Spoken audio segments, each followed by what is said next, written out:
కాపు ఉద్యమ నేత మాజీ మంత్రి ముద్రగడ పద్మనాభం నెమ్మదిగా కోలుకుంటున్నారని, ఆయనకు వైద్యులు మంచి చికిత్సను అందిస్తున్నారని ఆయన కుమారుడు ముద్రగడ గిరి వెల్లడించారు. ఆయన పరిస్థితి క్రమంగా మెరుగవుతుందని, ఎవరూ ఆందోళన చెందవద్దని కోరారు. ఈ మేరకు ఆయన ఒక వీడియో సందేశం విడుదల చేశారు. మాజీ ముఖ్యమంత్రి వైసీపీ అధినేత జగన్మోహన్ రెడ్డి ప్రత్యేక చొరవ తీసుకుని ఎప్పటికప్పుడు వైద్యులతో మాట్లాడి నాన్న ఆరోగ్యం గురించి తెలుసుకుంటున్నారని తెలిపారు. ఈ క్లిష్ట సమయంలో మా కుటుంబానికి అండగా నిలబడిన జగన్కి ఎప్పటికీ రుణపడి ఉంటామని గిరిబాబు పేర్కొన్నారు. ఆయన ఆరోగ్య పరిస్థితి చాలా మెరుగవుతోందని, ఎవరూ ఆందోళన చెందవద్దని కోరారు. త్వరలోనే సంపూర్ణ ఆరోగ్యంతో కోలుకొని మళ్లీ యథావిధిగా రాజకీయ కార్యకలాపాల్లో పాల్గొంటారనే నమ్మకం, విశ్వాసం తమకు ఉందని తెలిపారు.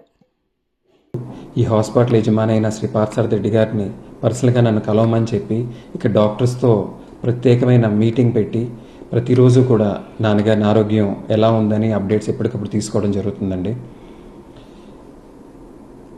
అదే కాకుండా అమెరికా నుంచి వచ్చిన దత్తాత్రేయ గారు కూడా నాన్నగారి విషయంలో ట్రీట్మెంట్ కూడా ఆయన కూడా సహకరిస్తున్నారండి. ప్రతిరోజు ఎలా ఉంది ఏంటి అనేది పార్టీ పెద్దలు జగన్మోహన్ రెడ్డి గారు ఏ రోజుకి ఆ రోజు తెలుసుకుంటూ మా కుటుంబానికి అండగా నిలబడుతూ చేస్తున్న ఈ ప్రత్యేకమైన సాయం మేం కానీ మా కుటుంబ సభ్యులు కానీ ఇప్పటికీ మర్చిపోమండి. జగన్మోహన్ రెడ్డి గారికి మేము ఇప్పుడు రుణపడి ఉంటామని మనస్ఫూర్తిగా తెలియజేసుకుంటున్నానండి. అంటే నాన్నగారితో పాటు ఎంతోమంది పేషెంట్లు ఐసీయూలో ఉండడం జరిగింది. వారందరూ కూడా ఇన్ఫెక్షన్కి భయపడి ఎవరిని రానివ్వట్లేదండి. జగన్ గారు వస్తున్నారని తెలిసినప్పుడు స్వయంగా ఫోన్ చేసి, సార్ నాన్నగారు కోలుకుంటున్నారు, నాన్నగారికి ఈ విషయం నేను